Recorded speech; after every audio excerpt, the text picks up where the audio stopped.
Shalom pemirsa setia SR Samros Channel dimanapun Anda berada. Berjumpa lagi dengan kami dalam seri pelajaran Sekolah Sahabat. Kita sudah tiba di pelajaran yang ke-12. Dan ayat inti dari pelajaran kita terdapat di dalam 2 Petrus 3 ayatnya yang ke-15 dan yang ke-16. Anggaplah kesabaran Tuhan kita sebagai kesempatan bagimu untuk beroleh selamat. Seperti juga Paulus, saudara kita yang kekasih, telah menulis kepadamu menurut hikmat yang dikaruniakan kepadanya. Hal itu dibuatnya dalam semua suratnya, apabila ia berbicara tentang perkara-perkara ini. Dan dalam surat-suratnya itu, ada hal-hal yang sukar dipahami, sehingga orang-orang tidak memahaminya dan yang tidak teguh imannya, memutarbalikannya menjadi kebinasaan mereka sendiri. Sama seperti yang juga mereka buat dengan tulisan-tulisan yang lain. Mari kita tunduk kepala dan kita berdoa. Bapa di surga, kami mau menyerahkan akan pelajaran ini ke dalam tangan Tuhan, sehingga pelajaran ini boleh dapat kami mengerti sesuai dengan kehendak-Mu saja. Inilah seru doa kami Bapa, di dalam nama Tuhan Yesus kami berdoa. Amin. Amin. Silakan pendeta. Baik, pelajaran yang ke-12 ini judulnya adalah berhadapan dengan ayat-ayat sulit. Berhadapan dengan ayat-ayat sulit. Tadi sudah dibacakan ayat intinya. Dan di dalam ayat ini, ayat 2 Petrus 3 ayat 15-16 ini, Rasul Petrus menyatakan bahwa ada tulisan daripada hamba Tuhan, Rasul Paulus, dan juga tulisan-tulisan lain yang sukar dipahami. Sehingga ayat-ayat tersebut diputarbalikan atau diselewengkan oleh orang yang tidak teguh imannya. Dan akhirnya itu membuat mereka binasa sendiri. Dan di dalam ayat ini Rasul Petrus juga tidak mengatakan bahwa semua ayat di dalam Alkitab itu sulit untuk dipahami, tetapi hanya ada beberapa. Oleh karena itu pada pelajaran kita saat ini kita tidak menitik beratkan pada ayat-ayat yang sulit itu, karena tidak akan pernah bisa diselesaikan di dunia ini. Namun fokus kita pada pelajaran saat ini yaitu apa yang menjadi alasan logis di balik hal semua itu, dan bagaimana sebagai pencari kebenaran yang setia pada firman Allah kita dapat mengatasinya, sehingga kita tidak menjadi lemah keyakinan kita akan otoritas dan juga keotentikan atau kehandalan daripada firman Allah Alkitab itu secara keseluruhan. Baik, kita akan masuk pelajaran yang pertama dengan judul Kemungkinan alasan bagi yang tampaknya kontradiksi. Kemungkinan alasan bagi yang tampaknya kontradiksi. Saudara-saudara, kita tidak bisa menyangkal fakta bahwa memang ada hal-hal atau ayat-ayat yang sulit dipahami di dalam Alkitab. Karena memang saudara dan saya, kita ini adalah manusia yang tidak sempurna dan juga terbatas. Di mana dengan keterbatasan dan dengan kurangnya pengetahuan kita mencoba memahami hikmat Allah yang tidak terbatas dalam Alkitab. Sudah pasti kita akan menemui beberapa kesulitan.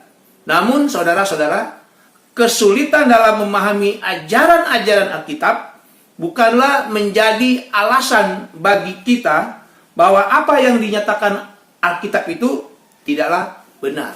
Bukan menjadi alasan. Karena bagi mereka yang menolak pengajaran Alkitab, mereka menyatakan bahwa kesulitan-kesulitan itulah yang merupakan kesalahan, dan itulah yang saling bertentangan. Pola pikir mereka ini seringkali tidak ada usaha dengan sungguh-sungguh untuk mencari penjelasan dengan mempertimbangkan kesatuan dan juga keotentikan ataupun keandalan daripada Alkitab. Ya, padahal beberapa kesulitan itu atau perbedaan yang ada di dalam Alkitab itu bisa saja disebabkan oleh karena kesalahan kecil dari penyalin atau penterjemah. Tetapi kesalahan kecil itu tidak akan menyebabkan kesukaran bagi mereka yang mau menerima firman Allah yang diungkapkan dengan jelas. Bagi mereka yang mempunyai pemikiran sempit, memang mereka dengan mudah ragu-ragu dan tersandung akan misteri daripada firman Allah yang diilhami. Contohnya, bagi orang-orang yang sudah memulai mempertanyakan kisah penciptaan, maka orang-orang tersebut, mereka ini akan segera dituntun ke dalam keraguan-raguan dan ketidakpastian pada bagian besar Alkitab lainnya. Jadi pelajaran penting yang pertama adalah, apakah ada bagian di dalam Alkitab yang sulit untuk dipahami? Dan bagaimanakah sikap kita kalau kita mendapatkan bagian-bagian atau ayat-ayat yang sulit dipahami?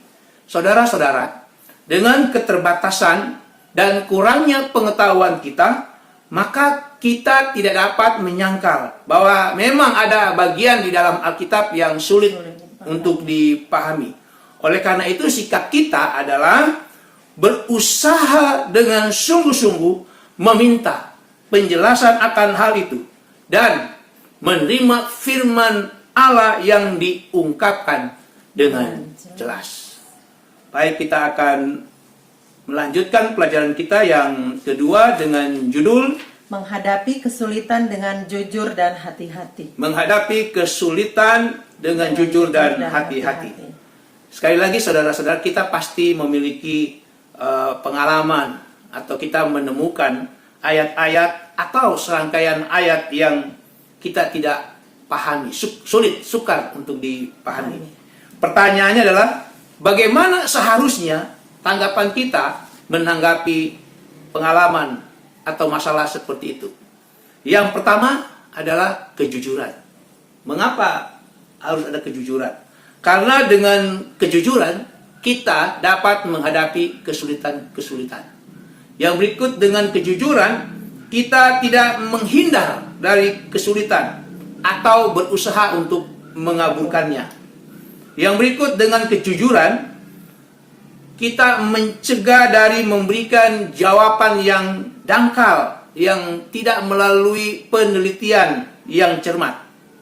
Yang berikut, dengan kejujuran kita dapat membangun kepercayaan. Dan selanjutnya, dengan kejujuran kita sebenarnya sedang meniru karakter Allah. Lalu yang kedua untuk menghadapi kesulitan adalah dengan berhati-hati. Kesulitan dalam menghadapi ayat-ayat yang sulit kita pahami itu ya. Yang kedua adalah berhati-hati.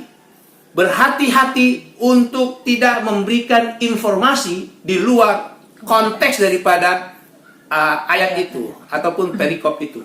Yang berikut, berhati-hati untuk tidak mengubah kebenaran dengan bahasa retorika. Bahasa retorika itu bahasa yang muluk-muluk atau bahasa yang bombastis, bukan seperti itu. Kita perlu berhati-hati. Lalu yang berikut, berhati-hati untuk tidak menyesatkan orang lain dengan cara memanipulasi bukti. Nah, ini tidak boleh, kita perlu berhati-hati. Yang berikut, berhati-hati untuk tidak terburu-buru mengambil kesimpulan. Lalu kita harus berhati-hati untuk tidak mengabaikan aspek dan detail-detail yang mungkin detail itu adalah suatu yang penting. Lalu yang berikut, kita perlu berhati-hati dalam mempelajari firman Allah dan semua informasi yang terkait. Ini pelajaran yang kedua, cara menghadapi kesulitan dalam ayat-ayat yang sulit. Nah, kita akan masuk ke pelajaran yang ketiga dengan judul menghadapi kesulitan dengan rendah hati. Menghadapi kesulitan dengan rendah hati. Saudara-saudara, bagi mereka yang mengerti dan memahami tentang kerendahan hati, maka orang itu akan bergantung pada sesuatu atau seseorang di luar diri mereka sendiri. Dan kebenaran terbesar dari orang yang rendah hati adalah dia menyadari betapa sedikitnya yang mereka ketahui tentang kebenaran itu sendiri. Dan orang yang rendah hati, dia mengetahui apa yang Rasul Paulus katakan di dalam 1 Korintus 13 ayat 12. Bahwa mereka ini melihat dalam cermin satu gambaran yang samar-samar. Dan oleh karena itu saudara-saudara, kerendahan hati ini dibutuhkan dalam menghadapi sesuatu yang sulit kita pahami dalam Alkitab. Kenapa? Karena kerendahan hati adalah fondasi, dasar dari segala pertumbuhan dalam pengetahuan. Nah, dasar daripada pertumbuhan dalam pengetahuan rupanya kerendahan hati. Lalu yang berikut, kerendahan hati ini menghasilkan roh yang bisa diajar. Lalu orang yang rendah hati akan tunduk pada kebenaran Allah. Dan orang yang rendah hati akan mampu memperluas pengetahuan dan pemahaman tentang firman Allah yang tidak dapat dilakukan oleh orang-orang yang merasa dirinya pintar, apalagi orang-orang yang merasa dirinya orang yang angkuh dan juga sombong. Baik, saudara-saudara, kita lanjutkan pelajaran kita, pelajaran yang keempat dengan judul Tekad dan kesabaran. Tekad dan kesabaran. Saudara-saudara, dalam menghadapi kesulitan untuk memahami ayat-ayat yang ada di dalam Alkitab, itu sebenarnya memberikan kita kesempatan untuk belajar. Dan tekad serta kesabaran digunakan untuk mendapatkan jawaban daripada ayat-ayat yang sulit dipahami ini. Jadi saudara-saudara, pada waktu kita mencari jawaban Alkitab, ayat-ayat yang sulit tersebut, yang sukar dipahami itu, kalau kita mencarinya dengan tekun, lalu dengan waktu yang lama, di situ dibutuhkan kesabaran, itu akan menjadi berkat yang luar biasa, berkat yang lebih besar, berkat yang berharga bagi kita. Dan fakta bahwa kita tidak dapat menyelesaikan kesulitan dengan cepat di dalam memahami ayat-ayat tersebut, bukan berarti bahwa masalah tersebut, bahwa kita belum memahami itu, bukan berarti tidak dapat diselesaikan. Bukan berarti kita tidak dapat memahami. Hanya diperlukan tekad dan kesabaran. Karena saudara-saudara, banyak orang yang hanya memberi sedikit waktu dan kesabaran pada saat mereka menemui kesulitan di dalam Alkitab. Lalu mereka ini mengambil kesimpulan bahwa masalah itu atau ini ayat-ayatnya sukar untuk dipahami. Sehingga mereka mulai mempertanyakan kelayakan Alkitab untuk dipercayakan secara keseluruhan. Ya, dipercayai secara keseluruhan. Jadi saudara-saudara, bagi kita yang sekali lagi terbatas dan kurang pengetahuan ini, dibutuhkan yang namanya tekad dan kesabaran dalam menghadapi kesulitan untuk mempelajari ayat-ayat yang sulit dipahami dari kebenaran Alkitab. Baik, kita akan mengakhiri pelajaran kita, pelajaran yang terakhir judulnya Menghadapi kesulitan secara alkitabiah dan berdoa. Menghadapi kesulitan secara alkitabiah dan berdoa. Saudara-saudara, jawaban terbaik untuk kesulitan-kesulitan dalam mempelajari Alkitab, untuk menjawab ayat-ayat yang sukar dipahami, dapat ditemukan di dalam Alkitab itu sendiri. Atau yang sering disebut dengan berdasarkan alkitabiah. Pertanyaannya adalah bagaimana caranya? Caranya yaitu dengan pertama menggunakan Alkitab untuk membantu memahami Alkitab. Apa maksudnya ini? Biarkan ayat Alkitab yang membukakan maknanya bagi kita. Itu yang pertama. Lalu yang berikut, cobalah untuk mengumpulkan beberapa terang, penjelasan dari bagian-bagian Alkitab lainnya yang berhubungan dengan pokok masalah yang sama. Lalu yang berikut, temukanlah pernyataan Alkitab yang jelas. Jadi kita cari pernyataan Alkitab yang gampang dipahami sehubungan dengan pokok masalah yang sama mengenai ayat-ayat yang sukar dipahami itu, untuk menjelaskan ayat-ayat tersebut, ayat-ayat yang sukar dipahami atau kurang jelas.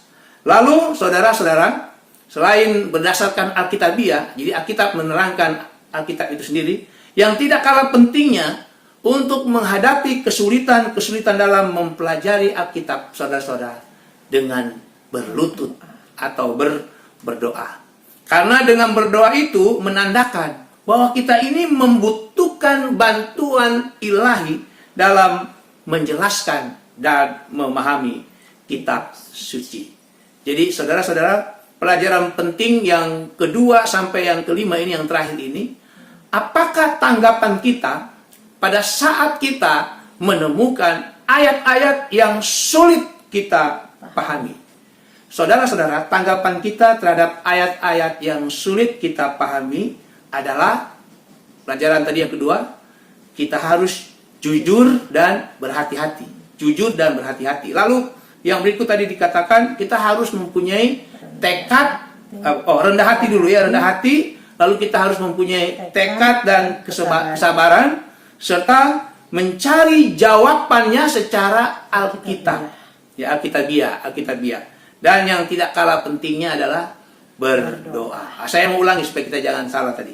Yang pertama dikatakan jujur, berhati-hati, lalu rendah hati, mempunyai tekad dan kesabaran, serta mencari jawabannya secara Alkitabiah, dan juga apa? Berdoa. Demikianlah pelajaran kita pada saat ini. Tuhan Yesus memberkati kita semua. Mari kita tunduk kepala, kita berdoa.